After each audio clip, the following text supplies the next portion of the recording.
The legend lives on from the Chippewa on down of the big lake they called Gitchagumi. The lake, it is said, never gives up her dead when the skies of November turn gloomy.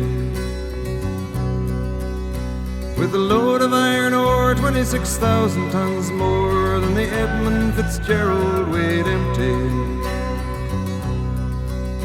That good ship and true was a bone to be chewed when the gales of November came early. The ship was the pride of the American side, coming back from some mill in Wisconsin.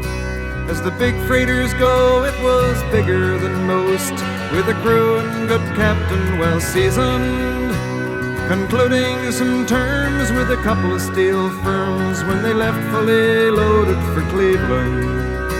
Then later that night when the ship's bell rang, could it be the north wind they'd been feeling?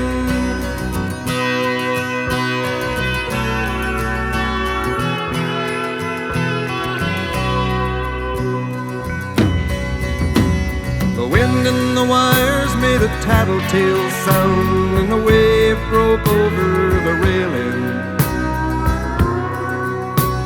And every man knew, as the captain did too, 'twas the witch of November come stealing. The dawn came late and the breakfast had to wait when the gales of November came slashing. When afternoon came, it was freezing rain in the face of a hurricane west wind.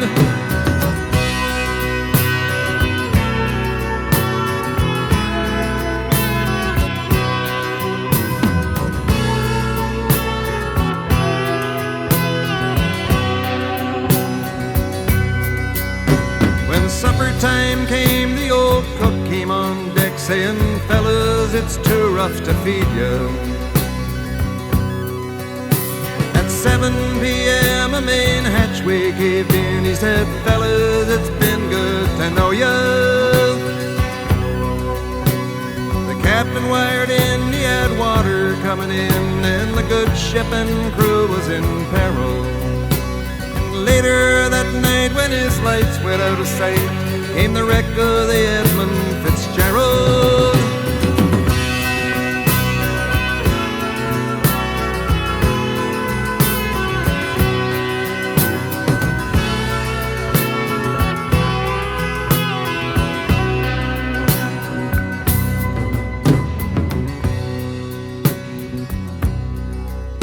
Does anyone know where the love of God goes when the waves turn the minutes to hours?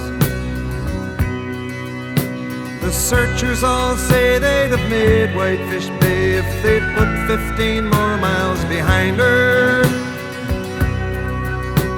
They might have split up or they might have capsized. They may have broke deep and took water. And all that remains is the faces and the names of the wives and the sons and the daughters.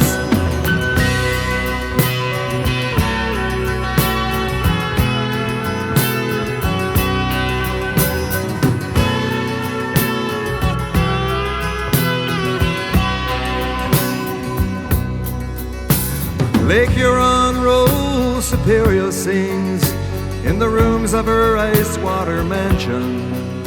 Old Michigan steams like a young man's dreams. The islands and bays are for sportsmen.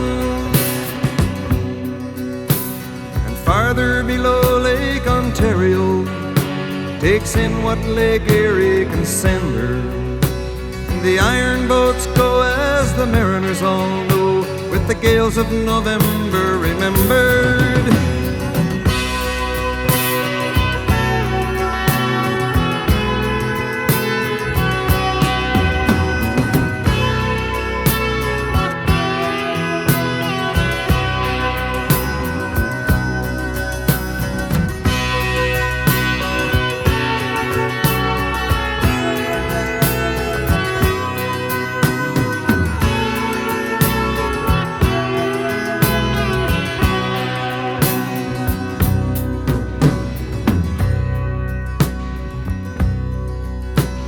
a musty old hall in Detroit they prayed in the Maritime Sailors' Cathedral.